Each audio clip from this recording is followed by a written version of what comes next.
اعوذ باللہ من الشیطان الرجیم بسم اللہ الرحمن الرحیم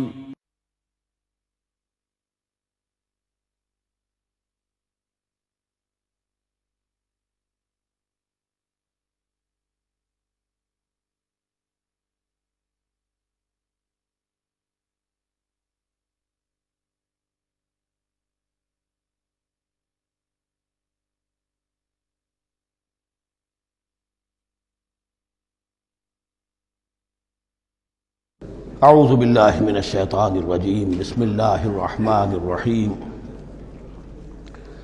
الطلاق مرتان فامساک بمعروف او تسریح باحسان صدق اللہ العظیم۔ پچھلی نشست میں جو مضامین آئے تھے ان میں سے ایک کے بارے میں مجھے احساس ہوا کہ میں نے ایک بات شروع کی تھی لیکن نامکمل رہ گئی۔ آیت الاختلاف کے بارے میں نے عرض کیا تھا کہ وحدت ادیان کے فلسفے کا ایک جز صحیح ہے، ایک غلط ہے۔ صحیح جز کی وضاحت تو ہو گئی کہ یہ تمام جتنے بھی دنیا میں مذاہب ہیں اور دین ہیں یہ سب اسی دین حق سے نکلی ہوئی شاخیں ہیں۔ دین حق سے پگڈنڈیاں موڑی ہیں، صراط مستقیم سے پگڈنڈی موڑی ہے، کوئی بہت دور نکل گئی اور اس کا یوں سمجھیے کہ پہچانی ہوئی صورت بھی پہچانی نہیں جاتی، اتنی دور ہو گئی کہ اس کا اس دین حق کے ساتھ اب کوئی رشتہ نظر ہی نہیں آتا۔ کچھ اتنے دور نہیں ہوئے، قدرے قریب رہے، لیکن سب کی بنیاد ایک ہے۔ ظاہر بات ہے کہ حضرت آدم کی نسل سے بات شروع ہوئی ہے، حضرت آدم کی اولاد ایک ہی امت تھی، یہ تفرقے جو بھی ہوئے بعد میں ہوئے ہیں۔ تو وحدت ادیان اس اعتبار سے صحیح ہے کہ دنیا میں تمام ادیان، تمام نظام، تمام مذاہب جو ہیں وہ در حقیقت ایک ہی دین حق کی بگڑی ہوئی شکلیں ہیں، بدلی ہوئی شکلیں ہیں، لیکن اسی سے نکلی ہوئی شاخیں ہیں جنہوں نے شکلیں اپنی بدل لی ہیں۔ غلط حصہ یہ کہ اب جو یہ سب کچھ موجود ہے ان کو ایک کہنا یہ جہالت ہے۔ اب ان کو ظاہر بات ہے کہ ان کی شکلیں اتنی ہو چکی ہیں مختلف ایک دوسرے سے، اور اتنی ان میں تحریفات ہو چکی ہیں، اتنا تغیر و تبدل ہو چکا ہے کہ اب ان کو ایک کہنا موجودہ شکل میں یہ در حقیقت فتنہ ہے اور جہالت ہے۔ دوسری بات جو آخری مضمون آیا تھا 28ویں رکوع میں، دیکھیے اس کی ایک تمہید ہے، وہ سمجھ لیجئے۔ انسانی تمدن کا اہم ترین اور بنیادی ترین مسئلہ کیا ہے تمدن کا؟ ایک ہے انسانی زندگی کا مسئلہ۔ انسانی زندگی کا سب سے پہلا مسئلہ وہی ہے کہ جو حیوانی زندگی کا بھی ہے، اپنی مادی ضروریات، پیٹ کھانے کو مانگتا ہے، سب سے پہلے یہی ہے، اس میں کوئی شک نہیں۔ لیکن اس کے بعد جب دو انسان ملتے ہیں اور اس سے تمدن شروع ہوتا ہے، اس کا سب سے بڑا مسئلہ ہے انسان کی شہوت۔ اللہ نے دو جنسیں بنا دی ہیں، مرد ہیں، عورت ہیں، اور ان دونوں کے درمیان تعلق سے نسل آگے چلتی ہے۔ اب اس معاملے کو کیسے ہارنس کیا جائے، کیسے منظم کیا جائے، یہ جذبہ بہت پوٹنٹ ہے۔ جو فرائڈ نے کہا ہے، بس وہ یوں سمجھیے کہ ذرا زیادہ مرچ مسالہ لگا دیا، ورنہ اس میں کوئی شک نہیں کہ یہ بہت ہی پوٹنٹ جذبہ ہے انسان کا۔ انسٹنکٹ جو ہے، سیکس کا انسٹنکٹ، وہ بہت مضبوط ہے، بہت قوی ہے۔ لیکن جو شے جتنی قوی ہو اتنا ہی اسے پھر، جو گھوڑا جتنا منہ زور ہو اتنا ہی اس کو لگام دینا جو ہے وہ آسان نہیں ہوتا، اس کے لیے پھر مشقت کرنی پڑتی ہے۔ تو اب اگر تو اس سیکس کو اوپن کر دیا جاتا، کھلا سیکس، فری سیکس، آج کل یہ لفظ استعمال ہوتا ہے، فری سیکس، کیوس ہوتا، تمدن میں فساد ہو جاتا۔ اس کے لیے شادی کا معاملہ کہ ایک عورت کا ایک مرد کے ساتھ رشتہ رہے، سب کو معلوم ہو کہ یہ اس کی بیوی ہے، یہ اس کا شوہر ہے، تاکہ اس طریقے سے نسب کا معاملہ بھی چلے اور ایک خاندانی ادارہ وجود میں آئے۔ ورنہ تو خاندانی ادارہ بس کیسے وجود میں آئے گا؟ فری سیکس میں تو خاندانی ادارہ وجود میں آ ہی نہیں سکتا۔ تو شادی کا، نکاح کا یہ رشتہ جو ہے یہ اللہ تعالیٰ نے اختیار کیا اور یہ انسانوں کو سکھایا۔ اب اس میں مرد اور عورت کیا بالکل برابر ہیں؟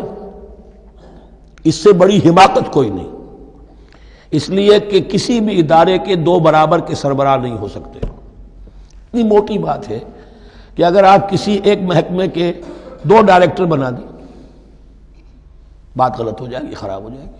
ایک ڈائریکٹر، مینیجنگ ڈائریکٹر، دوسرے 10 ڈائریکٹر بنا دیجیے آپ، لیکن اوپر ایک ہوگا، جنرل مینیجر ایک ہوگا، ڈپٹی مینیجر 10 رکھ دیجیے۔ ہر ادارے میں اگر نظم قائم کرنا ہے تو ایک اوپر ٹاپ پر ہونا چاہیے۔ لہذا جب ایک مرد اور ایک عورت، مرد اور عورت انسان ہونے کے ناطے بالکل برابر ہیں، ایک ہی باپ کے نطفے سے بیٹا بھی ہے بیٹی بھی ہے، ایک ہی ماں کے رحم میں بھائی نے بھی پرورش پائی ہے اور بہن نے بھی، اس اعتبار سے وہ برابر ہیں، شرف انسانیت میں، نوع انسانی کی حیثیت سے، human dignity and honour they share both equally, absolutely equally. لیکن جب ایک مرد اور ایک عورت مل کر خاندان کے بنیاد رکھتے ہیں تو اب یہ برابر نہیں رہے۔ جیسے انسان سب برابر ہیں لیکن چپڑاسی اور افسر برابر نہیں ہے، اس کے کچھ اور اختیارات ہیں، اس کے کچھ اور اختیارات ہیں، اس کے کچھ اور فرائض ہیں، اس کے کچھ اور فرائض ہیں۔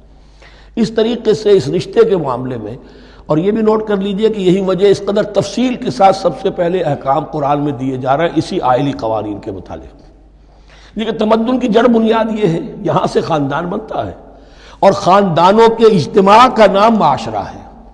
خاندان کا نظام، اب ہمارا پاکستانی جو معاشرہ ہے، اگر ہماری 14 کروڑ تعداد ہے اس وقت، 7 افراد ایک خاندان کے اگر آپ شمار کر لیں تو آپ سمجھیے اتنے خاندان ہماری دنیا میں اس وقت موجود ہیں، 2 کروڑ خاندان ہیں، ان خاندانوں پر مشتمل ہے۔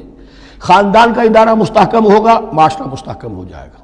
خاندان کے ادارے میں صلاح ہوگی، فلاح ہوگی، معاشرے میں صلاح و فلاح آئے گی۔ وہاں فتور ہوگا، فساد ہوگا، بے چینی ہوگی، ظلم ہوگا، ناانصافی ہوگی، وہاں کنفلکٹس ہوں گے، میاں اور بیوی میں جو ہے جھگڑے ہو رہے ہوں گے تو اولاد کی تو جو ہے پھر وہاں تربیت صحیح نہیں ہو سکتی، ان کی تربیت میں منفی چیزیں شامل ہو جائیں گی۔ تو یہ ساری چیزیں جس کی وجہ سے بڑی تفصیل سے قرآن مجید میں احکام دیے گئے ہیں آئلی قوانین، ان میں جہاں تک یہ معاملات ہے، طلاق کا معاملہ ہے، اس میں برابر نہیں ہے۔ شادی کرنے میں عورت کو بھی حق ہے، وہ شادی سے انکار کر دے، جبر نہیں کیا جا سکتا۔ ایک مرتبہ وہ نکاح میں آ گئی ہے تو اب شوہر کا پلڑا بھاری ہے، شوہر اسے طلاق دے سکتا ہے، اگر ظلم کے ساتھ دے گا اللہ کے ہاں جواب دہی کرے گا اور پکڑ ہو جائے گی، لیکن اختیار ہے، وہ خود طلاق نہیں دے سکتی، البتہ طلاق حاصل کر سکتی ہے، خلا جسے ہم کہتے ہیں، وہ عدالت کے ذریعے سے، بڑوں کے ذریعے سے، رشتہ داروں کے ذریعے سے خلا کرے، لیکن طلاق دینے کا حق اس کو برابر نہیں ہے مرد کی طرح۔ اسی طرح اگر ایک طلاق دی تھی مرد نے اور اب یہ عدت پوری نہیں ہوئی ہے، وَبَعُولَتُهُنَّ أَحَقُّ بِرَدِّهِنَّ، اب وہ کہے تو نے طلاق دے دیا، میں تیرے گھر میں بسنے کو تیار نہیں ہوں، نہیں، اختیار مرد کا ہے، عدت کے اندر 3 مہینے کے اندر وہ اس کو واپس لے سکتا ہے، اس کو طلاق رجعی کہتے ہیں۔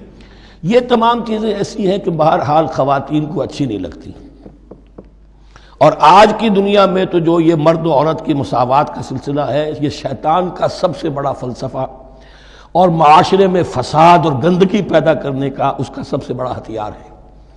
اور اب جو کچھ رہی صحیح اقدار ہماری ایشیا کے ممالک جو ہیں، زیادہ تر مسلمان ممالک ہیں، ان میں خاندانی نظام کی جو بچی کھچی شکل رہ گئی ہے اس کو برباد کرنے کے لیے یہ قاہرہ کانفرنس اور بیجنگ کانفرنس، اس ایشیا کا گھیراؤ دونوں طرف سے، مشرق سے اور مغرب سے، کہ عورت کو آزاد کرو، عورت کو اٹھاؤ، ایمینسیپیشن کے نام پر، آزادی کے نام پر، اور مرد و عورت کی مساوات کے نام پر، تاکہ خاندانی نظام ٹوٹ کر رہ جائے، جیسے کہ ان کے ہاں ٹوٹ چکا ہے خاندانی نظام نے۔ یہ کلنٹن صاحب نے کہا تھا اپنے سال 9 کے میسج میں کہ عنقریب ہماری قوم، امریکن نیشن، بہت جلد اس کی اکثریت حرامزادوں پر مشتمل ہوگی، born out of wedlock, وہ کسی شادی کے نکاح کے نتیجے میں کوئی وجود میں نہیں آئے ہیں، زنا کے نتیجے میں وجود آئی بھی قوم ہوگی۔ 1 پیرنٹ فیملی رہ گئی ہے، ماں ہی باپ ہے اور وہی ماں ہے، اور وہ دونوں وہ جانتے ہی نہیں۔ اب وہاں بڑی ایک مہم اٹھ رہی ہے کہ ہر انسان کا حق ہے کہ اسے معلوم ہو کہ میرا باپ کون ہے۔ وہاں تو بہت سے لوگ پتہ ہی باپ کون ہے میرا، کیا پتہ۔ یہ تباہی ہے جو اس معاشرے پر آ چکی ہے، اور ہمارے ہاں بھی لوگ اسی معاشرے کی نقالی پر چل رہے ہیں۔ اور یہ نظریہ مساوات مرد و زن جو ہے، یہ بہت ہی یوں سمجھیے کہ تابناک اور بہت اچھے الفاظ کے ساتھ سامنے آ رہا ہے۔ البتہ اس کا دوسرا رخ بھی ہے، اسلام نے عورت کو جو حقوق دیے ہیں بدقسمتی سے ہم مسلمانوں نے وہ بھی ان کو نہیں دیے۔ اس کی وجہ یہ ہے کہ ہمارے اوپر ہمارا ہانٹ کر رہا ہے ہمارا ہندوانہ پس منظر۔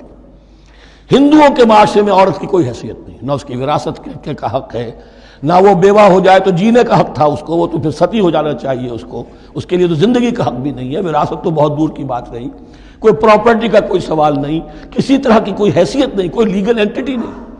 لیکن ہم مسلمان تو ہو گئے، ہمارے آباء و اجداد، تربیت ہوئی نہیں، لہذا ہمارے اوپر وہی تصورات ہیں، عورت کو جو ہے پاؤں کی جوتی کی طرح سمجھنا۔ یہ جو کچھ ہم کر رہے ہیں ان کے جائز حقوق بھی انہیں نہیں دیتے، اس کے نتیجے میں ہم جو مغرب کا ہم پر حملہ ہے اس کو مؤثر کرنے میں گویا ہم مدد دے رہے ہیں۔ اگر ہم اپنی خواتین کو وہ حقوق نہیں دیں گے، اگر ان کے لیے جو اللہ نے جو مقرر کیا ہے وہ انہیں نہیں دیا جائے گا، تو ظاہر بات ہے کہ رد عمل میں پھر جو یہ نعرے ہیں اور بڑے خوشنما جو دعوت اٹھتی ہے وہ لازماً انہیں کھینچ کر لے جائے گی۔ تو اس طرف بھی خیال رکھیے، اور ہمارے ہاں دیندار گھرانوں میں خاص طور پر یہ بات ہوتی ہے، اس کو سمجھنا چاہیے کہ عورتوں کے کیا حقوق ہیں، ان کی دلجوئی کتنی کرنی چاہیے۔ حضور نے کیا فرمایا ہے؟ تم میں سے بہترین لوگ وہ ہیں جو اپنے گھر والوں کے لیے اچھے ہوں۔ بہترین لوگ وہ ہیں ان کے حقوق کا لحاظ ہو، ان کے ساتھ سلوک ہو، ان کی دلجوئی ہو، ان کے احساسات کا بھی پاس کیا جائے۔ البتہ جہاں شریعت کا اور دین کا معاملہ آ جائے، نتھنگ ڈوئنگ، سیدھی سیدھی بات، یہ تلوار کی طرح آپ ننگے ہو جائیں اس وقت کہ یہ معاملہ دین کا ہے، اس میں میں تمہاری کوئی رعایت نہیں کر سکتا۔ ہاں میرے معاملات کے اندر جو بھی تم چاہو میں نرمی کروں گا، یہ ہو سکتا ہے۔ بس اس کو ذہن میں رکھیے، یہ کڑوی گولی ہے۔ وَلَهُنَّ مِثْلُ الَّذِي عَلَيْهِنَّ بِالْمَعْرُوفِ وَلِلرِّجَالِ عَلَيْهِنَّ دَرَجَةٌ۔ اب درمیان کے الفاظ کو تو جدید جو ہمارے ہیں دانشور وہ لے لیتے ہیں، اوپر کا نہیں دیکھتے کہ بَعُولَتُهُنَّ أَحَقُّ بِرَدِّهِنَّ، برابری کہاں رہی؟ شادی کرتے ہوئے برابری ہے، عورت کہہ سکتی میں شادی نہیں کرتی، شادی نہیں ہوگی، اس وقت برابری ہے، دونوں کی رضامندی سے شادی ہوگی، یہ برابری ہے۔ لیکن جب ایک مرتبہ بیوی بن گئی اب برابر نہیں ہے۔ اب یہ فلسفہ جا کر پوری طرح بیان ہوگا سورہ نساء میں، اور رجال قوامون علی النساء، یہ بات پھر وہاں آئے گی۔ اس کی تمہید ہے یہ کہ یہ کڑوی گولی ذرا خواتین کے حلق سے اترنی شروع ہو جائے۔ وَبَعُولَتُهُنَّ أَحَقُّ بِرَدِّهِنَّ، اور اسی طریقے سے وَلِلرِّجَالِ عَلَيْهِنَّ دَرَجَةٌ۔ البتہ اللہ نے جو ذمہ داریاں عورت کے حوالے کی ہیں، جس طرح کے اس کے فرائض ہیں ویسے ہی اس کے حقوق بھی ہیں۔ یہ ہے جو بات کہی جا رہی، لَهُنَّ مِثْلُ الَّذِي عَلَيْهِنَّ بِالْمَعْرُوفِ۔ اور یہ دنیا کا وہ اصول ہے کہ responsibilities and privileges they go together۔ کہیں آپ کا اگر ذمہ داری زیادہ تو حقوق اور اختیارات بھی زیادہ ہوں گے۔ ذمہ داری بہت ڈال دی، حقوق و اختیارات اتنے ہیں نہیں، آپ ذمہ داری ادا نہیں کر سکتے۔ جہاں ذمہ داری کم ہوگی وہاں حقوق و اختیارات بھی کم ہوں گے۔ یہ دونوں چیزیں پروپورشنیٹ چلتی ہیں۔ اب چلیے آگے، مجھے اندیشہ ہے کہ میں نے خاصا وقت اس میں لگا دیا۔ الطلاق مرتان، طلاق دو مرتبہ ہے، یعنی ایک شوہر کو دو مرتبہ طلاق دے کر اور رجوع کر لینے کا حق ہے۔ ایک دفعہ طلاق دی اور عدت کے اندر رجوع کر لیا، ٹھیک ہے، پھر طلاق دی اور عدت کے اندر رجوع کر لیا، ٹھیک ہے، تیسری مرتبہ طلاق دی، اب رجوع نہیں کر سکتا۔ الطلاق مرتان، دو مرتبہ ہو سکتا ہے۔ فَإِمْسَاكٌ بِمَعْرُوفٍ أَوْ تَسْرِيحٌ بِإِحْسَانٍ، اب اس کے بعد فیصلہ کرو، یا تو روکو اس کو اپنے گھر میں تو وہ بھی نیکی کے ساتھ، بھلائی کے ساتھ، تنگ کرنے کے لیے نہیں، پریشان کرنے کے لیے نہیں، اور تسریح بِإِحْسَان، یا رخصت کر دینا ہے اچھے بھلے طریقے سے، بھلے مانسوں کی طرح خوبصورتی کے ساتھ۔ روکو تو بھلائی کے لیے، اور اگر رخصت کرنا ہے تو خوبصورت انداز میں۔ وَلَا يَحِلُّ لَكُمْ أَن تَأْخُذُوا مِمَّا آتَيْتُمُوهُنَّ شَيْئًا، اور تمہارے لیے ہرگز جائز نہیں ہے کہ جو کچھ تم نے انہیں دیا تھا اس میں سے کچھ بھی واپس لو۔ جو بھی تم نے انہیں مہر دیا تھا اس میں سے کچھ واپس نہیں لے سکتے جب تم طلاق دے رہے ہو۔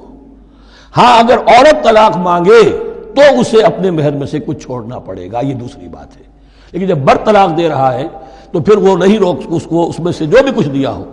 یہاں تک کہ آیا ہے کہ اگرچہ تم نے ان کو احداہن قنطارا، سونے کے ڈھیر دیے ہوں، ان میں سے بھی کچھ نہیں لے سکتے واپس۔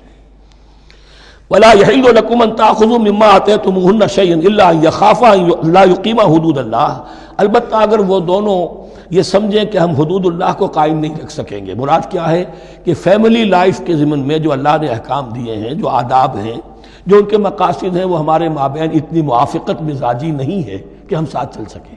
ایک عورت اگر یہ محسوس کرتی ہے فَإِنْ خِفْتُمْ أَلَّا يُقِيمَا حُدُودَ اللَّهِ فَلَا جُنَاحَ عَلَيْهِمَا فِي مَا افْتَدَتْ بِهِ، پھر اگر اس کا یہ خیال ہے کہ یہ نہیں رکھ سکیں گے تو پھر کوئی حرج نہیں ہے ان دونوں پر کہ جو کچھ دے دلا کر عورت فدیے میں اپنے آپ کو چھڑا لے، یعنی کہہ کہ ٹھیک ہے تم نے مجھے 10 لاکھ مہر دیا تھا، میں 5 لاکھ تمہیں واپس کرتی ہوں، یا تم نے 10 لاکھ کا میرا مہر رکھا تھا، میں خلا مانگ رہی ہوں، میں صرف 5 لاکھ کا تم سے تقاضا کرتی ہوں، اسے اپنے مہر میں سے کچھ چھوڑنا ہوگا، یہ فدیہ ہے۔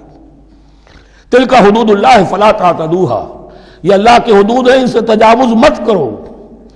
دیکھیے روزے وغیرہ کے ضمن میں فلا تقربوها، اور یہاں فلا تعتدوها، اس لیے کہ یہاں بڑے دھڑلے سے آدمی جو ہے وہ ان حدود کو پامال کر جاتے ہیں، قانون یہی رہ جاتا ہے، روح اس کی ختم ہو جاتی ہے۔ وَمَن يَتَعَدَّ حُدُودَ اللَّهِ فَأُولَٰئِكَ هُمُ الظَّالِمُونَ، اور جو اللہ کے حدود سے تجاوز کرتے ہیں وہی ظالم لوگ ہیں۔ فَإِن طَلَّقَهَا، اب اگر تیسری مرتبہ طلاق دے دی، الطلاق مرتان تو ہو چکا نا، اس کے بارے میں سارے احکام آ گئے، لیکن اب اگر دے دی مراد ہے تیسری مرتبہ، فَإِن طَلَّقَهَا فَلَا تَحِلُّ لَهُ مِن بَعْدِ حَتَّى تَنكِحَ زَوْجًا غَيْرَهُ، تو اب وہ اس کے لیے جائز نہیں ہوگی جب تک کہ وہ عورت کسی اور شوہر سے شادی نہ کرے۔ اس کو حلالہ کہتے ہیں، لیکن یہ حلالہ کروانا یا کرنا اور کسی کے ساتھ یہ معاہدہ کرنا تم شادی کر لو پھر طلاق دے دینا، اس پر لعنت فرمائی ہے، حضور نے لعنت فرمائی ہے۔ اور ہمارے ہاں علم میں آتی ہے، یہ بات سننے میں آتی ہے کہ بہت سے علماء نے اس کو دھندا بنا رکھا ہے۔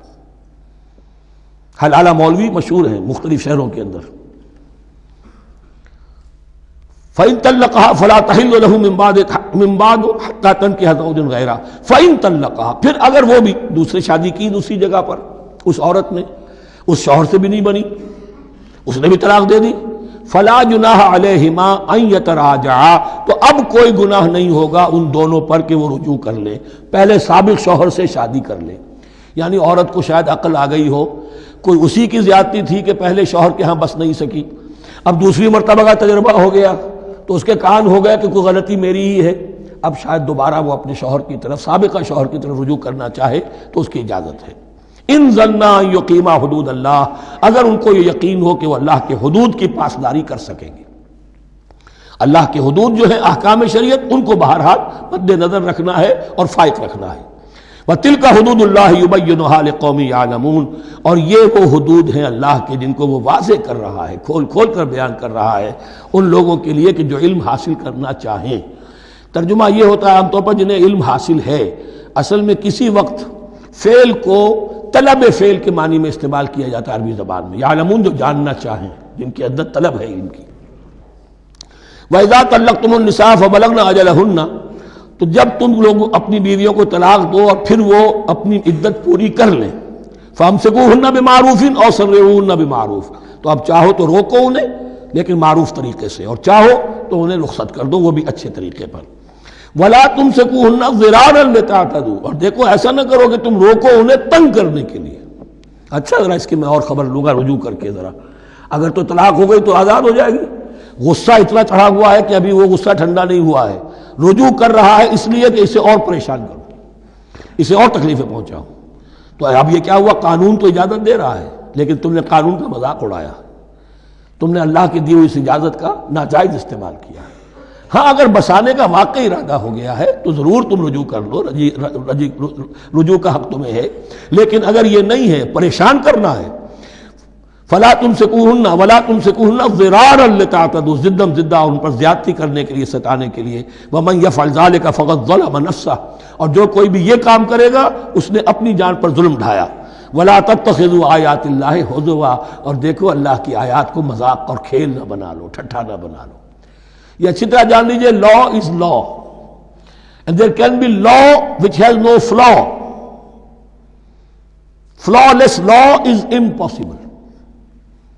اس لیے تقوی، اللہ کا خوف ہر جگہ پر بار بار، ورنہ تم اللہ کی شریعت کا تماشا بنا دو گے، ٹھٹھا بنا دو گے۔ وَلَا تَتَّخِذُوا آیَاتِ اللَّهِ هُزُوًا وَاذْكُرُوا نِعْمَتَ اللَّهِ عَلَيْكُمْ، اور یاد کرو، ذکر کرو، شعور کرو اللہ کے انعامات کا جو تم پر ہوئے ہیں۔ وَمَا أَنزَلَ عَلَيْكُم مِّنَ الْكِتَابِ وَالْحِكْمَةِ، اور جو اس نے نازل فرما دی ہے تم پر اپنی کتاب، اپنی شریعت اور حکمت، یعظکم بہ، اس کے ذریعے سے تمہیں نصیحت کر رہا ہے، سیدھا راستہ بتا رہا ہے۔ واتقوا اللہ، اللہ کا تقوی اختیار کرو۔ واعلموا ان اللہ بکل شیء علیم، اور جان لو کہ اللہ تعالیٰ کو ہر چیز کا حقیقی علم حاصل ہے۔ وَإِذَا طَلَّقْتُمُ النِّسَاءَ فَبَلَغْنَ أَجَلَهُنَّ فَلَا تَعْضُلُوهُنَّ أَن يَنكِحْنَ أَزْوَاجَهُنَّ إِذَا تَرَاضَوْا بَيْنَهُم بِالْمَعْرُوفِ، اور جب تم عورتوں کو، اپنی عورتوں کو طلاق دے دو پھر وہ اپنی عدت پوری کر لیں، تو مت آڑے آؤ اس میں کہ وہ عورتیں پھر نکاح کر لیں اپنے سابق ازواج سے، اذا تراضوا بینہم بالمعروف، جبکہ وہ آپس میں رضامند ہو جائیں بھلے طریقے پر۔ یعنی اگر طلاق مغلظ نہیں ہے، دیکھیے ایک طلاق ہوتی ہے بائن، پہلی طلاق، دوسری طلاق، یہ جب تک عدت ختم نہیں ہوئی طلاق رجعی کہلاتی ہے، اس کے دوران شوہر کو رجوع کرنے کا حق ہے۔ عدت پوری ہو گئی، اب یہ بائن ہو گئی، اب شوہر اور بیوی کا جو رشتہ ہے ٹوٹ گیا۔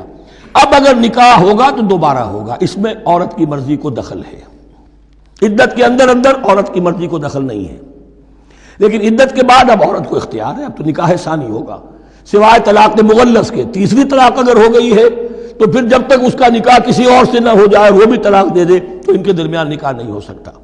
گویا کہ یہ دو طلاقوں کے بعد اگر پھر یہ لوگ جبکہ طلاق بائن ہو چکی ہو، وہی عورت وہی مرد پھر نکاح کرنا چاہیں تو اب تم آڑے مت آؤ۔ ہوتا کیا ہے، عورت کے بھائی ہیں، اب انہیں غصہ چڑھا ہوا، اس بدماش نے یہ کچھ کیا تھا، اس نے تمہیں ایسے ایسے ستایا تھا، اس نے یہ کیا تھا، اب تمہیں ہم شادی نہیں کرنے دیں گے اس کے ساتھ۔ نہیں، یہ کام تمہارا نہیں ہے۔ اگر وہ اذا تراضوا بینہم، اگر وہ باہم راضی ہو جائیں تو تم اب ان کے آڑے مت آؤ بالمعروف۔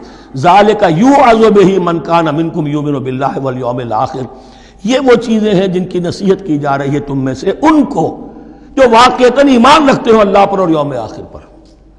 ان کے اندر ایمان ہی نہیں ہے، ان کے لیے یہ سارا جو ہے بھینس کے آگے بین بجائے جاؤ کیا حاصل ہے، وہ تو پھر اس کو کوئی فائدہ نہیں پہنچے گا۔ ذالک یوعظ بہ من کان منکم یؤمن باللہ والیوم الآخر ذالکم ازکی لکم واطہر، یہ طریقے جو ہیں تمہارے لیے زیادہ پاک ہیں، زیادہ عمدہ ہیں۔ واللہ یعلم وانتم لا تعلمون، اللہ جانتا ہے تم نہیں جانتے۔ اپنی عقل کو مقدم نہ رکھو، یہ اللہ کا علم ہے، اسی نے عورت کو بنایا، اسی نے مرد کو بنایا، اسے مرد بھی عزیز ہے عورت بھی عزیز ہے۔ الخلق عیال اللہ، حضور نے فرمایا تمام مخلوق اللہ کے کنبے کے مانند ہے۔ اللہ کو تو اپنا ہر انسان مرد ہو یا عورت ہو محبوب ہے، پسندیدہ ہے، اس کی تخلیق ہے، اس کا شاہکار ہے، لیکن یہ کہ وہ جانتا ہے کہ عورت کے کیا حقوق ہونے چاہیے، مرد کے کیا ہونے چاہیے۔ لہذا واللہ یعلم وانتم لا تعلمون والوالدات یرضعن اولادہن حولین کاملین، اور والداؤں کے لیے، ماؤں کے لیے ضروری ہے کہ وہ اپنی اولاد کو 2 سال دودھ پلائیں پورا۔ اور یہ خاص طور پر یہاں تذکرہ ہو رہا ہے جب طلاق کا مسئلہ ہو۔ اب طلاق ہو گئی، شوہر تو علیحدہ ہو گیا، شوہر کہتا ہے بھائی میرا بچہ تو میرا ہے، قانوناً تو اولاد شوہر کی ہوتی ہے، لیکن تم اسے دودھ پلاؤ، تو 2 سال تک وہ عورت انکار نہیں کر سکتی، دودھ پلائے گی۔ لمن اراد ان یتم الرضاعہ، جو شخص چاہے کہ یہ رضاعت پوری کروائے اپنی سابقہ مطلقہ بیوی سے۔ وعلی المولود لہ رزقہن وکسوتہن بالمعروف، لیکن اس عرصے کے لیے جس کی وہ اولاد ہے یعنی شوہر جو سابق ہے اس کے ذمے ہے اس کا رزق اور اس کا لباس، جسے ہم نان نفقہ کہتے ہیں۔ 2 سال اگر اس نے دودھ پلانا ہے اس ماں نے، مطلقہ ماں نے اپنے طلاق دینے والے شوہر کے بیٹے کو یا بیٹی کو، تو اب اس عرصے کے دوران اس کا نان نفقہ اس کے ذمے ہے، باپ کے ذمے ہے، بالمعروف، بھلے طریقے سے۔ یعنی یہ کہ ایسا نہ ہو کہ ہے تو کروڑ پتی لیکن اب وہ اس کو بیوی کو مطلقہ کو وہ دینا چاہے نان نفقہ اپنی خادماؤں کی طرح کا، نہیں، وہ ہونا چاہیے معروف طریقے پر۔ لا تکلف نفس الا وسعها، کسی پر ذمہ داری نہیں ڈالی جاتی مگر اس کی وسعت کے مطابق۔ لا تضار والدۃ بولدہا، نہ تو تکلیف پہنچائی جائے والدہ کو اپنے بچے کی وجہ سے، ولا مولود لہ بولدہ، نہ جس کا وہ اولاد ہے، جس کا وہ بیٹا یا بیٹی ہے یعنی باپ، نہ اس کو تکلیف پہنچائی جائے۔ کوئی لا ضرر ولا ضرار، حضور کی حدیث ہے، دونوں کے ساتھ منصفانہ سلوک کیا جائے۔ وعلی الوارث مثل ذلک، اب فرض کیجئے وہ شخص جو تھا طلاق دینے والا وہ تو مر گیا، تو وارث کے ذمے، اس کا جو وارث ہے اس کے ذمے نان نفقہ رہے گا، اس کے اپنے مرحوم والد کی اگر اولاد اس کی کسی مطلقہ بیوی کے پاس ہے 2 سال تک دودھ پلانے کے لیے۔ فَإِنْ أَرَادَا فِصَالًا، اب یہ بھی ہو سکتا ہے کہ وہ دونوں جو ہے کہیں کہ سب میں تو دودھ نہیں پلاتی، یا یہ کہ وہ شوہر چاہے ان تراض منہما، دونوں راضی ہو جائیں کہ میں دودھ نہیں پلواتی، آپ دودھ چھڑوا دیجئے، وتشاور، آپس میں رضامندی اور مشورے سے، فلا جناح علیہما، اس میں بھی کوئی حرج نہیں۔ اگر دودھ چھڑوانا چاہیں، وہ کسی اور سے دودھ پلوانا چاہتے ہیں، کوئی دایا رکھ لی ہے اس سے دودھ پلوانا چاہتا ہے، ٹھیک ہے، لیکن ہونا چاہیے جبر نہ ہو، ماں پر جبر نہ ہو۔ ان تراض منہما، دونوں کی رضامندی سے، وتشاور، اور مشورے سے، فلا جناح علیہما، تو پھر ان دونوں پر کوئی حرج نہیں ہے۔ وَإِنْ أَرَدْتُمْ أَنْ تَسْتَرْضِعُوا أَوْلَادَكُمْ فَلَا جُنَاحَ عَلَيْكُمْ، اگر تم چاہو کسی اور سے اب دودھ پلوانا، رضاعت کروانا، تو اس میں بھی کوئی حرج نہیں۔ فَلَا جُنَاحَ عَلَيْكُمْ إِذَا سَلَّمْتُمْ مَا آتَيْتُمْ بِالْمَعْرُوف، جبکہ ان کی ماں، اس کی ماں کو تم دے چکو جو کچھ کہ تم نے طے کیا تھا معروف اور بھلے طریقے پر. واتقوا اللہ، اور اللہ کا تقوی اختیار کرو. واعلموا ان اللہ بما تعملون بصیر، اور جان لو کہ جو کچھ تم کر رہے ہو اللہ اسے دیکھ رہا ہے. والذین یتوفون منکم ویذرون ازواجا، اور وہ کہ جو تم میں سے وفات پا جائیں اور وہ چھوڑ جائیں بیویاں. یتربصن بانفسہن، اب یہ عدت جو تھی ایک تھی طلاق کی عدت، وہ 3 ماہواریاں آ جانا، 3 مہینے اندازاً، اور ایک ہے جو فوت ہو گیا. اور بیوہ کی عدت کیا ہے؟ والذین یتوفون، جو تم میں سے وفات دے دیے جائیں، منکم تم میں سے، ویذرون ازواجا، پیچھے بیویاں چھوڑ گئے ہوں. یتربصن بانفسہن 4 اشہر و عشرہ، وہ روکے رکھیں اپنے نفسوں کو 4 مہینے اور 10 دن. 4 مہینے 10 دن تک ایک جو بیوہ عورت ہے وہ کوئی اور نکاح نہیں کر سکتی. 4 مہینے 10 دن. فَإِذَا بَلَغْنَ أَجَلَهُنَّ، اور جب وہ اپنی اس مدت تک پہنچ جائیں، یعنی پوری ہو گئی مدت عدت کی، فَلَا جُنَاحَ عَلَيْكُمْ فِي مَا فَعَلْنَ فِي أَنفُسِهِنَّ، تو تم پر کوئی گناہ نہیں ہے اس معاملے میں جو وہ اپنے بارے میں کرے. اب وہ آزاد ہے، نکاح کر سکتی ہے. اب تم روکنا چاہو ہماری ناک کٹ جائے گی، یہ بیوہ بیٹھ نہیں سکی، اس سے رہا نہیں گیا، نہیں، غلط بات، تمہارا کوئی اختیار نہیں. لا جناح علیکم فیما فعلن فی انفسہن بالمعروف، کرے نیک طریقے سے، بھلے طریقے سے، شریعت کے مطابق، قواعد شریعت کے مطابق، تو تمہارا اختیار نہیں ہے کہ روکو. واللہ بما تعملون خبیر، اور جو کچھ تم کر رہے ہو اللہ اس سے باخبر ہے. ولا جناح علیکم فیما عرضتم بہ من خطبۃ النساء واکننتم فی انفسکم، اب یہ انہی بیواؤں کا ذکر ہو رہا ہے. تم پر کوئی حرج نہیں ہے کہ جو تم اشارے میں کوئی بات اور پیغام دینا چاہو کسی بیوہ کو، اشارے کنائے میں، لیکن یہ کہ اس میں عدت کے دوران نکاح تو نہیں ہو سکتا. اشارے کنائے میں یہ کچھ بات کہی جا سکتی ہے کہ مجھے دلچسپی ہے، شاید میں کوئی بھی طریقہ اختیار کیا جائے. او اکننتم فی انفسکم، یا اپنے دلوں میں چھپائے رکھو، تو اللہ کو کوئی اعتراض نہیں. اس میں یہ کہ ظاہر بات ہے کہ ایک آدمی علم اللہ انکم ستذکرونہن، اللہ کے علم میں ہے تمہیں ان کا خیال تو آئے گا ہی. آخر یہ عورت تھی، بیوہ ہو گئی ہے، اب میں اس سے شادی کر سکتا ہوں، آپ کو رغبت ہے اس کی طرف نکاح کی، تو اب کوئی آدمی سوچے میرے دل میں خیال آ رہا ہے بیوہ کے بارے میں، میں تو گناہ گار ہو گیا، میرا دل گناہ گار ہو گیا، نہیں، یہ قانون فطرت ہے. علم اللہ انکم ستذکرونہن، اللہ کے علم میں ہے ان کا خیال تو تمہیں آئے گا ہی.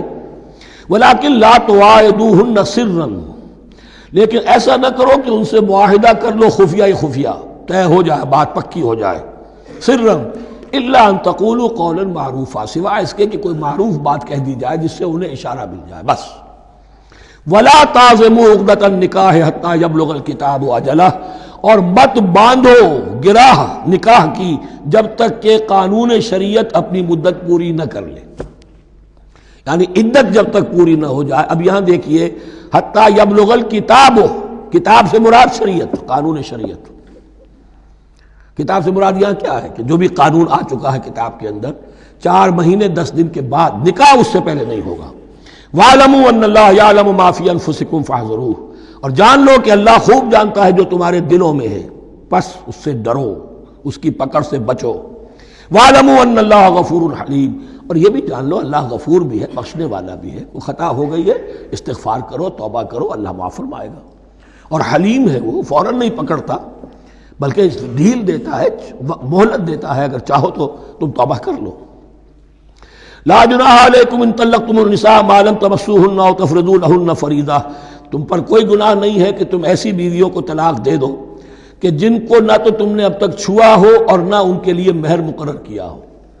یہ ہو جاتا تھا نکاح جو ہے بچپن میں بھی کر دیے جاتے تھے، لیکن ابھی کوئی نوبت نہیں آئی ہے، نکاح تو ہو گیا لیکن نہ کوئی مہر مقرر ہوا ہے، نہ کوئی ان کی ملاقات ہوئی ہے. تو اگر ایسا کرو گے تو تم طلاق دے سکتے ہو. وَمَتِّعُوهُنَّ، لیکن شرافت کا تقاضا یہ ہے کہ جو لڑکی تم سے منسوب رہی ہے، اب اگر وہ رشتہ توڑ رہے ہو تو اسے کچھ دے دلا کر، اسے کچھ نہ کچھ متاع، کچھ سامان دنیاوی دے کر. متعوہن علی الموسع قدرہ وعلی المقتر قدرہ، جو وسعت والا ہے، جس کو کشائش حاصل ہے، غنی ہے، وہ اپنی حیثیت کے مطابق، اور جو تنگ دست ہے وہ اپنی حیثیت کے مطابق. متاع بالمعروف، اور یہ ساز و سامان دینا جو ہے یہ بھی بھلے انداز میں ہو، ایسا نہ ہو جو خیرات دی جا رہی ہو.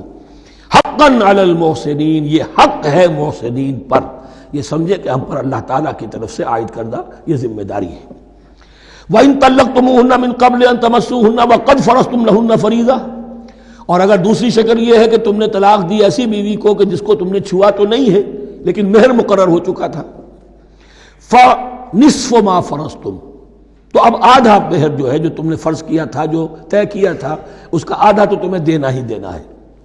الا یعفون، الا یہ کہ وہ معاف کر دیں، ہمیں آدھا بھی نہیں چاہیے، یا چلیے ہمیں چوتھائی دے دیجئے، او یعفو الذی بیدہ عقدۃ النکاح، یا وہ اس کے اندر جو ہے سخاوت سے کام لے کہ جس کے ہاتھ میں نکاح کی گرہ ہے، گرہ تو مرد کے ہاتھ میں ہے، وہ کھول سکتا ہے، عورت طلاق دے نہیں سکتی، لہذا کیوں نہ ایسا کرو کہ تم پورا ہی مہر دے دو۔ فرمایا وَأَن تَعْفُوا، اگر تم درگزر کرو اور زیادہ دو، اقرب للتقویٰ، یہ تقویٰ سے قریب تر ہے، وَلَا تَنْسَبُوا الْفَضْلَ بَيْنَكُمْ، اپنے مابین احسان کرنا مت بھولو، اور اپنے مابین جو فضیلت اللہ نے تمہیں دی ہے عورتوں پر اس کو مت بھولو۔ تمہارا پھر ایٹیچیوڈ بھی ایسا ہونا چاہیے کہ تم اپنے بڑے ہونے کے حساب سے ان کے ساتھ نرمی کرو، ان کو زیادہ دو، ان کو جتنا بھی مہر مقرر کیا تھا اس سے بھی زیادہ دے دلا کے رخصت کرو۔ قانون میں تو صرف مہر ہوگا، البتہ قانون یہی ہے کہ اگر انہیں چھوا نہیں ہے، مقاربت نہیں ہوئی ہے، لیکن یہ کہ مہر مقرر ہو چکا تھا تو آدھا مہر تو لازماً دینا ہے۔ آدھا بھی یہ چھوڑ سکتی ہے عورت، لیکن تمہارے لیے بہتر ہے کہ تم پورا دو یا اور زیادہ دو۔ ان اللہ بما تعملون بصیر، یقیناً جو کچھ تم کر رہے ہو اللہ دیکھ رہا ہے۔ حافظوا علی الصلوات والصلاۃ الوسطیٰ، محافظت کرو پوری طرح، چوکس ہو کر، چوکنے ہو کر تمام نمازوں کی، اور خاص طور پر صلاۃ وسطیٰ کی۔ یعنی بار بار جو آ رہا ہے جان لو اللہ جانتا ہے، جان لو اللہ دیکھ رہا ہے، جو کچھ تم کر رہے ہو اللہ کی نگاہ میں ہے، جو کچھ تم کر رہے ہو اللہ باخبر ہے، یہ سارا کچھ جو ہے یہ اللہ کی یاد ذہن میں برقرار رکھنے کے لیے تمہیں نماز دی گئی ہے۔ 5 وقتہ تم حاضر ہو، دنیا کے کاروبار سے نکلو اور آ کر پھر عہد اللہ سے اپنا جو ہے، یہ جو حفیظ کا ایک شعر ہے، آؤ سجدے میں گرے لوح جبی تازہ کریں، سرکشی نے کر دیے دھندلے نقوش بندگی، آؤ سجدے میں گرے لوح جبی تازہ کریں۔ یہاں پر جو ہمارا بندگی کا نقش تھا سرکشی کی وجہ سے وہ دھندلے ہو گئے ہیں، سرکشی نے کر دیے دھندلے نقوش بندگی، آؤ سجدے میں گرے لوح جبی تازہ کریں، کہ پھر اس پر اللہ تعالیٰ کے ساتھ جو عہد کیا ہے ایاک نعبد و ایاک نستعین اسے پھر تازہ کریں۔ حافظوا علی الصلوات والصلاۃ الوسطیٰ، صلاۃ وسطیٰ کے بارے میں بہت سے اقوال ہیں، لیکن عام طور پر اس سے مراد عصر کی نماز لی گئی ہے۔ دن میں 2 نمازیں اس سے پہلے ہیں، فجر ہے، ظہر ہے، 2 پھر بعد میں ہے، مغرب عشاء ہے۔ وقوموا للہ قانتین، اور کھڑے ہوا کرو اللہ کے سامنے پورے ادب کے ساتھ، یعنی ایک تو رکوع ہے جس میں جھکنا ہے، سجدہ ہے جھکنے کی انتہا ہے، قیام بھی قنوت کے ساتھ ہو، معلوم ہو کہ ایک بندہ اپنے آقا کے سامنے کھڑا ہے، اس کے کھڑے ہونے کے انداز میں بھی معلوم ہو کہ تواضع ہے، عجز ہے۔ فَإِنْ خِفْتُمْ فَرِجَالًا أَوْ رُكْبَانًا، اور اگر تم خوف کی حالت میں ہو تو چاہے پیادہ چلتے ہوئے، سفر کرتے ہوئے، دشمن پیچھا کر رہا ہے، آپ کہیں جا رہے ہیں تو چاہے اب رکیں گے نماز پڑھیں گے تو وہ تعاقب میں قریب آ جائے گا، تو رجالن چلتے ہوئے، یا کہیں جلدی جانا ہے اور وہاں پر ابھی فوری طور پر حملہ کرنا ہے تو اس میں یہ ہے کہ جنگ کی حالت میں یہ رعایتیں ہیں، چلتے ہوئے اور رکبانہ یا سوار ہونے کی حالت میں بھی نماز پڑھی جا سکتی ہے۔ فَإِذَا أَمِنْتُمْ، لیکن پھر جب امن میں ہو جاؤ، فَاذْكُرُوا اللَّهَ كَمَا عَلَّمَكُمْ، پھر اللہ کو یاد کرو جیسے کہ تمہیں اس نے سکھایا ہے۔ کس نے سکھایا ہے؟ محمد الرسول اللہ نے۔ صلو کما رأیتمونی اصلی، نماز پڑھو جیسے کہ تم مجھے دیکھتے ہو میں نماز پڑھتا ہوں۔ وہ ہے اللہ کا سکھایا ہوا، اس لیے کہ یہ بھی ثابت ہے روایات سے کہ حضرت جبرائیل نے آ کر حضور کو نماز پڑھائی ہے، 2 دن پڑھائی ہے۔ ایک دن 5 نمازیں اول وقت میں پڑھائیں، دوسرے دن 5 نمازیں آخری وقت میں پڑھائیں، اور بتا دیا کہ ان نمازوں کا وقت ان اوقات کے دوران ہے۔ تو معلم جو ہے حضور کے نماز کے معاملے میں حضرت جبرائیل ہے، اور اب حضور جو ہے پوری امت کے لیے معلم ہے۔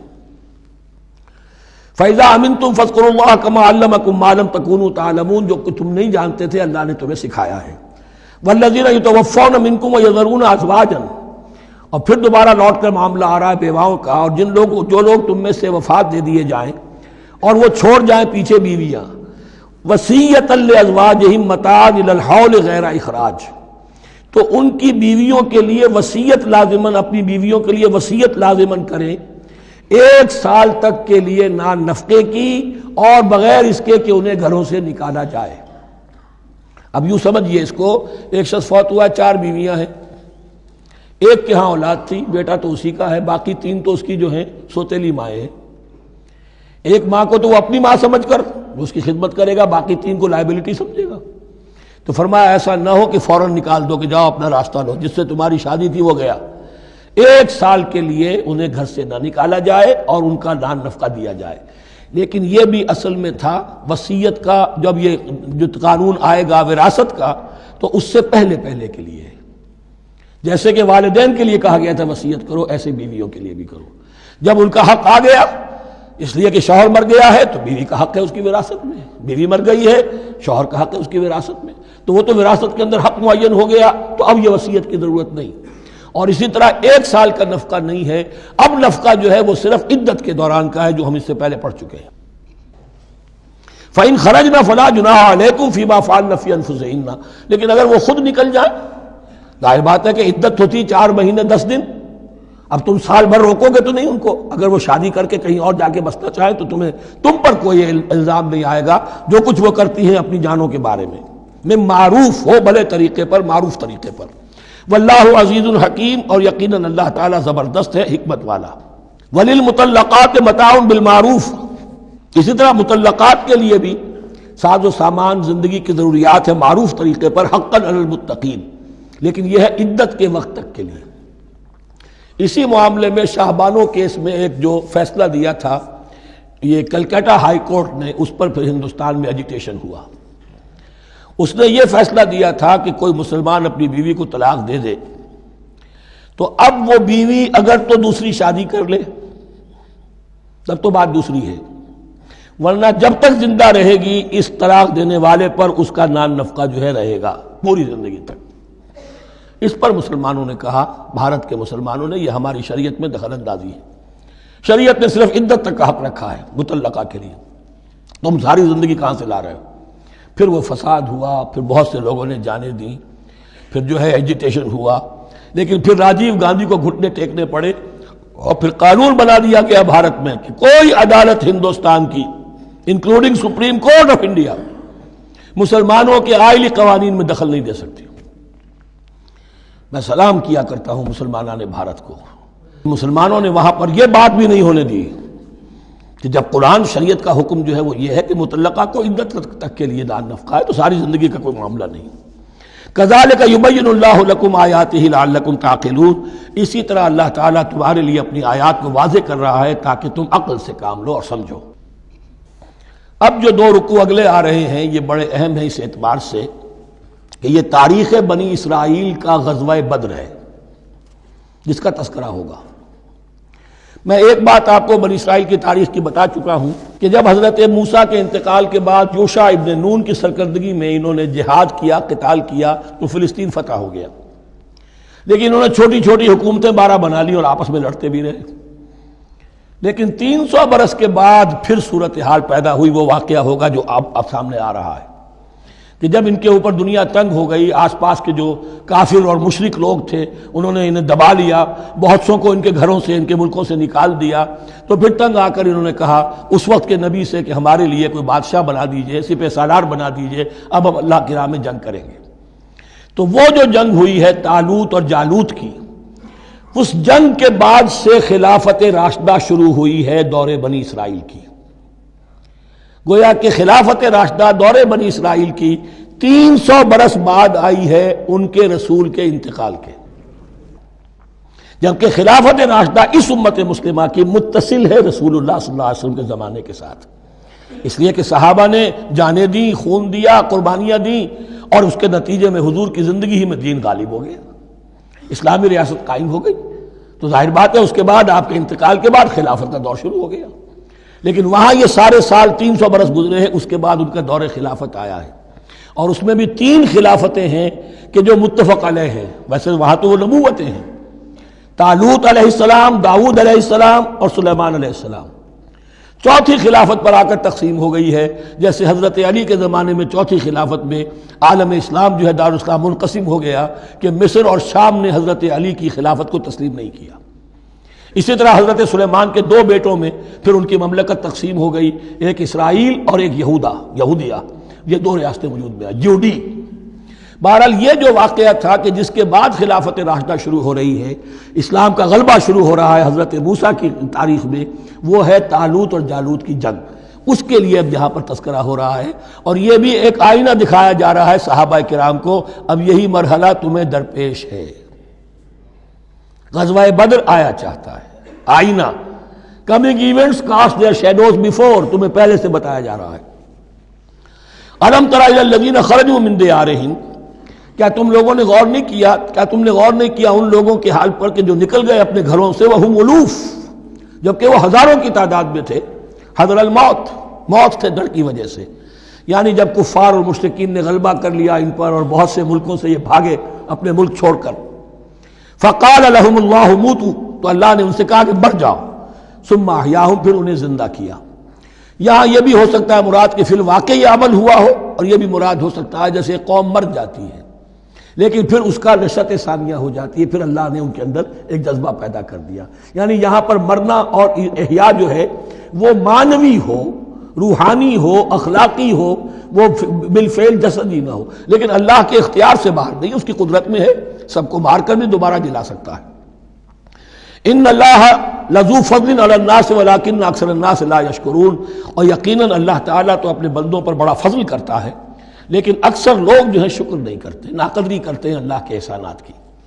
لیکن اب وہ غزوہ بدر جو ہے ان کا، سابقہ امت مسلمہ کا، اس کا حال بیان کرنے سے پہلے مسلمانوں سے گفتگو ہو رہی، اس لیے کہ ہے تو ساری ان کے لیے، ان کی ہدایت کے لیے۔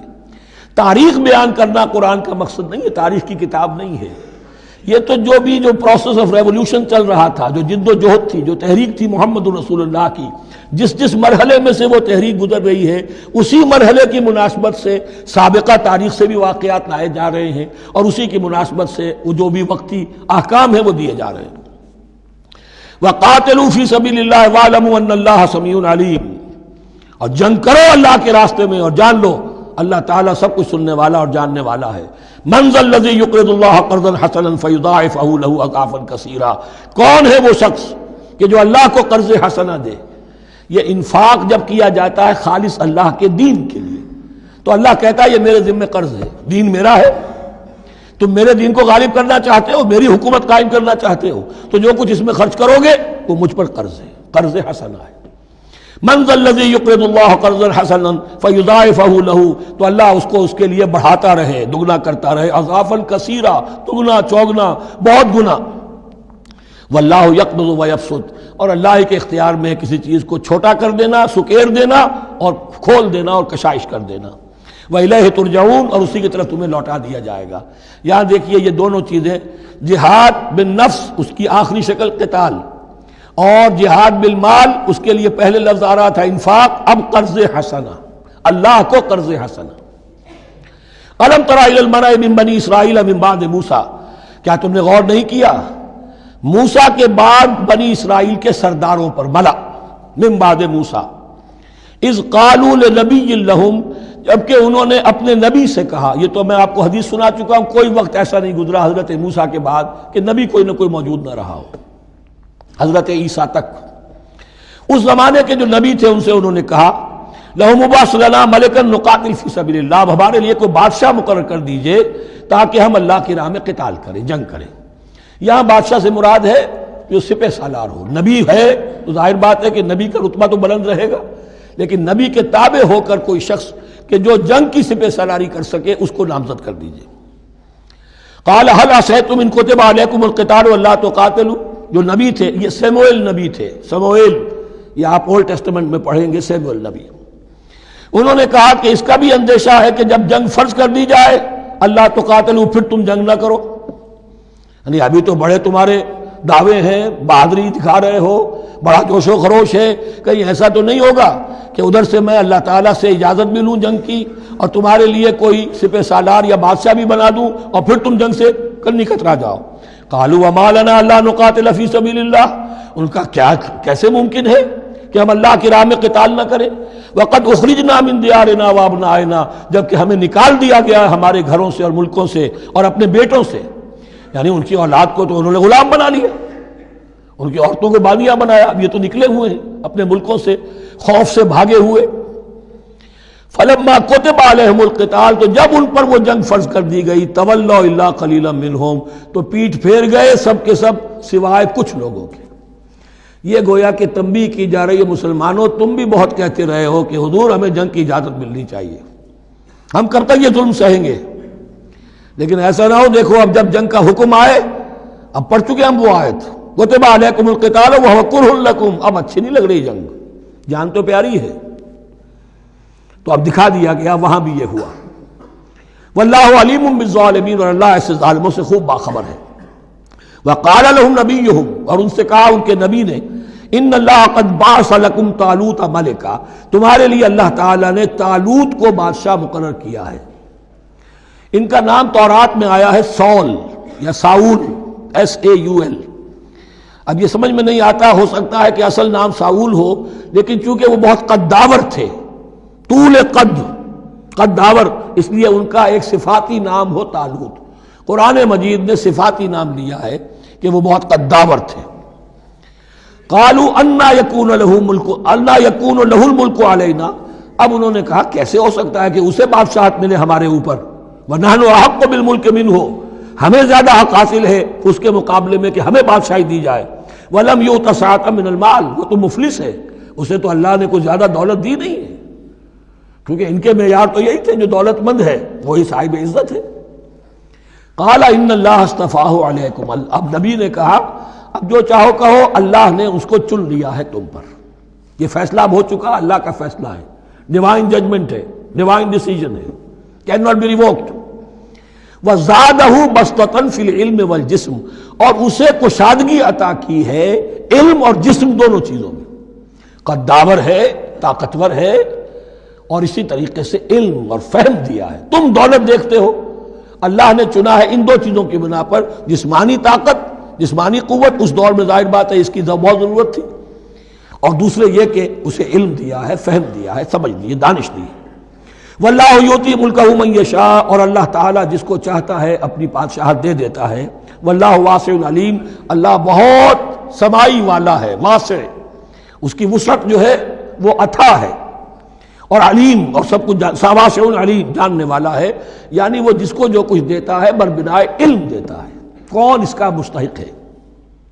وقال لهم نبيهم ان آیۃ ملکہ ان یاتیکم التابوت فیہ سکینۃ من ربکم وبقیۃ مما ترک آل موسیٰ وآل ہارون تحملہ الملائکہ، اور ان سے کہا ان کے نبی نے کہ طالوت کی بادشاہت کی ایک نشانی یہ ہوگی کہ وہ صندوق جو تمہارے سے جاتا رہا چھن چکا ہے، جس میں سکینہ ہے، تمہارے لیے تسکین کا سامان ہے تمہارے رب کی طرف سے، اور بقیت مما ترک آل موسیٰ و آل ہارون، اور کچھ تبرکات ہیں جو آل موسیٰ اور آل ہارون کے اس صندوق میں رکھے ہوئے ہیں، تحملہ الملائکہ، وہ ملائکہ کی تحویل میں ہے۔ اب ان کی بادشاہی کی علامت کے طور پر وہ صندوق تمہارے پاس واپس آ جائے گا۔ اصل میں یہ تابوت سکینہ جو ہے یہ ان کا ایک بڑا لکڑی کا صندوق ہے، اب بھی ہے، ان کا دعویٰ ہے کہ موجود ہے، اور مسجد اقصیٰ کے نیچے جو سرنگ ہے اس میں موجود ہے۔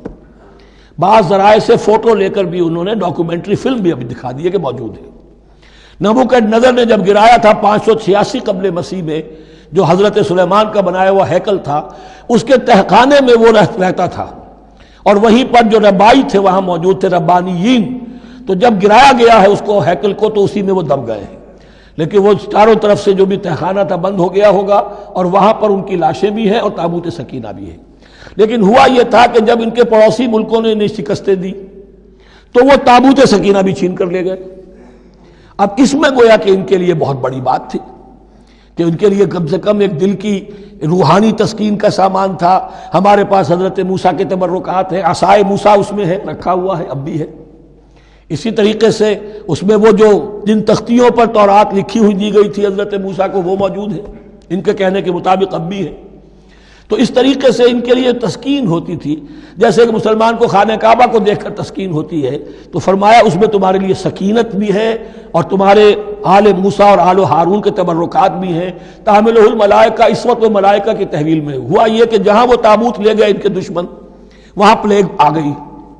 انہوں نے سمجھا کوئی نحوست ہے اس کے اندر جس کی وجہ سے پلیگ آ گئی ہے، انہوں نے ایک چھکڑے کے اوپر اس کو رکھا اور بیلوں کو ہانک دیا، جاؤ جدھر جانا ہے۔ تو حضرت سموئیل نے ان سے کہا کہ طالوت کا اللہ کی طرف سے نامزد کیے جانا ایک علامت اس کی یہ ہوگی کہ وہ تمہاری تسکین کا سامان جو تم سے چھن گیا تھا، ان کے عہد عمارت میں یا ان کے عہد ملوکیت میں تمہیں واپس مل جائے گا، اور وہ فرشتوں کی تحویل میں ہے۔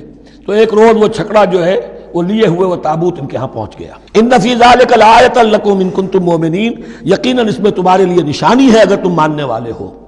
فلما فصل طالوت بالجنود، اب جب حضرت طالوت اپنے لشکروں کو لے کر چلے، ان میں سے جو لوگ تو انکار کر گئے رہ گئے، جو لوگ چلے ساتھ ان کو لے کر چلے۔ قال ان اللہ مبتلیکم بنہر، انہوں نے فرمایا اپنے لشکر والوں سے اللہ تعالیٰ تمہاری ایک آزمائش کرے گا ایک نہر سے، دریا سے، یہی جو ہے جارڈن ریور جارڈن، اس کو کراس کر کے پھر حملہ کرنا تھا۔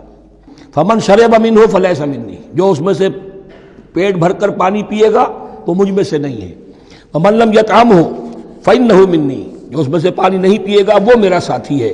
الا من اغترف غرفۃ بیدہ، سوائے اس کے کہ کوئی صرف اپنے چلی سے لے کر چلو سے اور وہ کچھ وہ ایک گھونٹ لے لے۔ یہ اصل میں ہر کمانڈر کے لیے ضروری ہوتا ہے کہ کسی بھی بڑی جنگ سے پہلے اپنے ساتھیوں کا مورال دیکھے، ڈسپلن کی حالت دیکھے۔ تو جیسے حضور نے بھی غزوہ بدر سے قبل مشاورت کی تھی کہ مسلمانوں ایک لشکر آ رہا ہے جنوب سے کیل کانٹے سے لیس، اور ایک قافلہ آ رہا ہے شمال سے، اور اللہ نے ان دو میں سے ایک کا وعدہ کیا تمہیں ضرور ملے گا، بتاؤ کدھر چلیں۔ اندازہ ہو گیا کچھ لوگ جو کمزوری دکھا رہے تھے انہوں نے کہا چلیں جی پہلے قافلہ لوٹ لیں، اور جو لوگ تھے باہمت انہوں نے کہا جو حضور آپ کی ارادہ، جو آپ کا منشا ہو۔ تو یہاں بھی انہوں نے اس سے ٹیسٹ کیا ہے کہ آیا وہ میرے حکم کی پابندی کرتے ہیں یا نہیں کرتے۔ فشربوا منہ، تو ان سب نے، بہتوں نے پیا اس میں سے خوب جی بھر کر، الا قلیلا منہم، سوائے ان میں سے بہت کم تعداد میں۔ فلما جاوزہ ہو والذین آمنوا معہ، تو جب گزرے اس دریا کے پار اترے وہ اور وہ لوگ جو ان کے ساتھ ساتھیہ اہل ایمان رہ گئے تھے، یعنی پہلی سکریننگ پہلے ہو چکی تھی جو قتال ہی کے منکر ہو گئے تھے، اور اس کے بعد دوسری ہو گئی ہے کہ جو اس چھلنی میں سے نہیں نکل سکے، وہ پانی پی کر بے سدھ ہو گئے۔ یہ ایسا ہی ہے جیسے غزوہ احد میں حضور صلی اللہ علیہ وسلم کے ساتھ 1000 آدمی مدینے سے نکلے تھے اور پھر عین وقت پر 300 آدمی ساتھ چھوڑ کر چلے گئے۔ تو جب انہوں نے دریا پار کر لیا، انہوں نے اور ان کے ساتھی اہل ایمان نے، قالوا لا طاقت لنا اليوم بجالوت وجنودہ، تو انہوں نے کہا کہ ہمارے اندر تو واقعتاً طاقت نہیں ہے کہ ہم جالوت کا اور اس کے لشکروں کا مقابلہ کر سکیں۔ یہ گولیت جس کو کہتے ہیں جالوت، یہ بڑا قوی ہیکل انسان تھا، اور اس کا جو زرہ بختر تھا وہ اتنا پورا جسم ڈھکا ہوا کہ سوائے آنکھ کے سوراخ کے اور کچھ نہیں تھا اس میں، جو نظر ہی نہیں آتا تھا۔ تو اس نے مبارزت کی اور کوئی بھی مقابلے پر نہیں آ رہا تھا۔ قال الذين يظنون انهم ملاقو الله كم من فئة قليلة غلبت فئة كثيرة باذن الله، تو کہا ان لوگوں نے جو یقین رکھتے تھے کہ اللہ سے ملاقات کرنی ہے، کہ کئی مرتبہ ایسا ہوا ہے، کتنی مرتبہ ایسا ہوا ہے کہ چھوٹی جماعت غالب آ گئی ہے بڑی جماعت پر اللہ کے حکم سے، یعنی آگے بڑھو، ہمت کرو، اپنی جو ہے کم ہمتی کا ثبوت نہ دو، اللہ تعالیٰ کی نصرت سے، اللہ کی مدد سے تمہیں فتح حاصل ہو جائے گی۔ واللہ مع الصابرین، اللہ تو صابروں کے ساتھ ہے۔ ولما برزوا لجالوت وجنودہ، تو جب وہ سامنے آئے جالوت اور اس کے لشکروں کے، برزا ظاہر ہو جانا، سامنے آمنے سامنے آ جانا، اب ادھر ان کا لشکر ہے طالوت علیہ السلام کا اور ادھر وہ جالوت کا لشکر ہے۔ قالوا، اب انہوں نے دعا کی، ربنا افرغ علینا صبرا، اے اللہ ہم پر صبر انڈھیل دے۔ یہ افرغ کا لفظ ہوتا ہے کسی برتن سے پانی اس طرح گرا دینا کسی کے اوپر کہ وہ برتن خالی ہو جائے، گھڑوں پانی ڈال دینا یا کچھ اور برتن میں سے۔ افرغ علینا صبرا، ہم پر صبر انڈھیل دے، صبر کی بارش فرما دے۔ ربنا افرغ علینا صبرا وثبت اقدامنا، اور ہمارے قدموں کو جما دے، وانصرنا علی القوم الکافرین، اور ہماری مدد فرما ان کافروں کے مقابلے میں۔ یہی دعا گویا کہ تلقین کی جا رہی ہے اہل ایمان کو کہ جب بدر کے موقع پر تمہارا مقابلہ ہوگا تو تمہیں یہ دعا کرنی چاہیے. فَهَزَمُوهُمْ بِإِذْنِ اللَّهِ، تو انہوں نے بھگا دیا ان کو اللہ کے حکم سے، اللہ کے اذن سے، اللہ کی مشیت سے. وَقَتَلَ داؤد جالوتا، اور قتل کیا جالوت کو داؤد نے. یہ داؤد جو ہے تورات سے معلوم ہوتا گڈریے تھے، جنگلوں میں رہتے تھے اپنی بھیڑیں بکریاں لے کر، اور ان کے پاس ایک گوپیا ہوتا تھا، اس گوپیے کے اندر پتھر رکھ کر اس کو گھما کر وہ مارتے تھے، لیکن نشانہ اتنا صحیح تھا کہ اس سے وہ کہتے تھے کہ میں شیروں کے جبڑے توڑ دیتا ہوں. جب کبھی شیر آتے ہیں میرے بھیڑوں بکریوں کے گلوں پر حملے کے لیے، تو جب وہ آ گئے اتفاق سے، جب لشکر آمنے سامنے تھے، ادھر جالوت للکار رہا ہے آئے کوئی میرے مقابلے میں، ادھر سب کے سب سہمے کھڑے ہیں، کوئی آگے نہیں نکل رہا. تو حضرت طالوت آئے، یہ حضرت داؤد آ گئے اتفاقاً. کہا معلوم ہوا کیا سچویشن ہے، یہ ہے کہ اچھا ٹھیک ہے، میں اس غیر مختون کا میں معاملہ کرتا ہوں، اس لیے کہ یہ ان کے یہاں سب سے بڑی گالی تھی. حضرت ابراہیم کی ملت میں ہے ختنہ، اور یہ جو کفار اور مشرک تھے ان کے ہاں ختنہ نہیں تھی، تو نامختون ہونا ان کے ہاں یہ سب سے بڑی گالی تھی. اس نامختون کا پھر جو ہے میں اس کو کیفر کردار تک پہنچاؤں گا، میرے پاس یہ گوپیا ہے اور میں تو شیروں کے جبڑے توڑ دیا کرتا ہوں. انہوں نے پھر وہ پتھر رکھ کر اور گھمایا ہے، اور سیدھا وہ آنکھ کے سوراخ سے اس کے بھیجے کے اندر اتر گیا.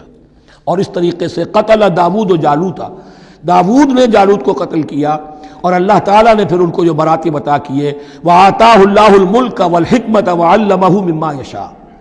ایک تو یہ کہ طالوت علیہ السلام نے اپنی بیٹی کا نکاح ان سے کر دیا، داماد ہو گئے، اور پھر انہی کو وارث بنایا، یہ بادشاہ ہوئے. اللہ نے ان کو ہی ملک دیا، حکومت دی، بادشاہت دی، دی نبوت بھی دی. یہ دونوں اعتبارات سے ان کو اللہ تعالیٰ نے سرفراز فرمایا. وَعَلَّمَهُ مِمَّا يَشَاءُ، اور پھر اسے سکھایا جو کچھ کہ اللہ نے چاہا. وَلَوْلَا دَفْعُ اللَّهِ النَّاسَ بَعْضَهُمْ بِبَعْضٍ، اور اگر اس طریقے سے اللہ ایک گروہ کو دوسرے کے ذریعے سے دفع نہ کرتا رہے، زمین میں فساد ہوتا ہے تو اللہ تعالیٰ کو شکل ایسی پیدا کرتا ہے کہ کسی اور گروہ کو سامنے لا کر مفسدوں کا خاتمہ کرتا ہے. اگر ایسا نہ ہوتا، وَلَوْلَا دَفْعُ اللَّهِ النَّاسَ بَعْضَهُمْ بِبَعْضٍ لَفَسَدَتِ الْأَرْضُ، تو زمین میں فساد ہی فساد پھیل گیا ہوتا. اللہ تعالیٰ نے ان جنگوں کے ذریعے سے ہر بڑا فرعون جو آتا، ہر فرعون راموسا، اللہ تعالیٰ نے کوئی نہ کوئی اس کے لیے علاج تجویز کیا ہوا ہے. وَلَوْلَا دَفْعُ اللَّهِ النَّاسَ بَعْضَهُمْ بِبَعْضٍ لَفَسَدَتِ الْأَرْضُ وَلَكِنَّ اللَّهَ ذُو فَضْلٍ عَلَى الْعَالَمِينَ، لیکن اللہ تعالیٰ تو تمام جہانوں پر بڑا فضل کرنے والا ہے. تِلْكَ آیاتُ اللَّهِ نَتْلُوهَا عَلَيْكَ بِالْحَقِّ، یہ اللہ کی آیات ہیں جو ہم پڑھ کر آپ کو سنا رہے ہیں حق کے ساتھ. یہ قول گویا کہ حضرت جبرائیل کی طرف منسوب ہوگا. یہ اللہ کی آیات ہیں اے مسلمانوں، اے محمد صلی اللہ علیہ وسلم، جو ہم آپ کو سنا رہے ہیں حق کے ساتھ. وَإِنَّكَ لَمِنَ الْمُرْسَلِينَ، اور یقیناً اے محمد صلی اللہ علیہ وسلم آپ رسولوں میں سے ہیں. تِلْكَ الرُّسُلُ فَضَّلْنَا بَعْضَهُمْ عَلَى بَعْضٍ، ایک بہت اہم قانون بیان ہو رہا ہے. ان رسولوں میں سے ہم نے بعض کو بعض پر فضیلت دی ہے. یہ میں پہلے بیان کر چکا ہوں کل. تفریق بین الرسل کفر ہے، تفضیل یہ قرآن سے ثابت ہے. کوئی افضل ہے اور کوئی مفضول ہے، کسی کو کسی اعتبار سے فضیلت ہے، کسی کو کسی اور اعتبار سے فضیلت. جزوی فضیلت ہے مختلف لوگوں کی ہو سکتی ہے، کلی فضیلت تمام انبیاء اور رسول پر محمد رسول اللہ کو حاصل ہے.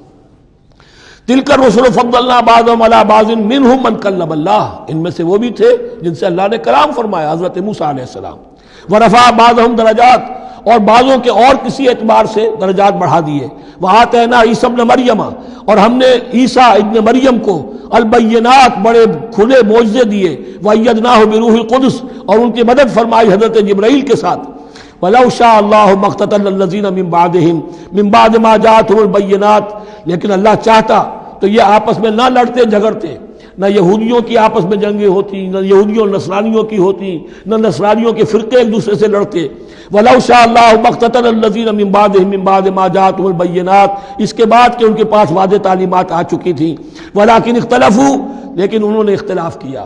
فَمِنْهُم مَّنْ آمَنَ وَمِنْهُم مَّنْ كَفَرَ، ان میں وہ بھی ہیں جو ایمان لے آئیں گے اور ان میں وہ بھی ہیں جو کفر پر اڑ گئے ہیں. وَلَوْ شَاءَ اللَّهُ مَا اقْتَتَلُوا، اگر اللہ چاہتا ان پر لازم کر دیتا، یعنی جبراً تکوینی طور پر، تو اختلاف نہ کرتے، جھگڑتے نہ. وَلَٰكِنَّ اللَّهَ يَفْعَلُ مَا يُرِيدُ، لیکن اللہ تو کرتا ہے جو چاہتا ہے. اللہ نے جو دنیا کو اس حکمت پر بنایا ہے کہ یہ دنیا کی زندگی آزمائش ہے، آزمائش کے لیے آزادی دی ہے، تو جو شخص غلط راستے پر جانا چاہے اسے آزادی ہے، جو صحیح راستے پر آنا چاہے اسے آزادی ہے۔ بارک اللہ لی و لکم فی القرآن العظیم ونفعنی وإیاکم بالآیات والذکر الحکیم۔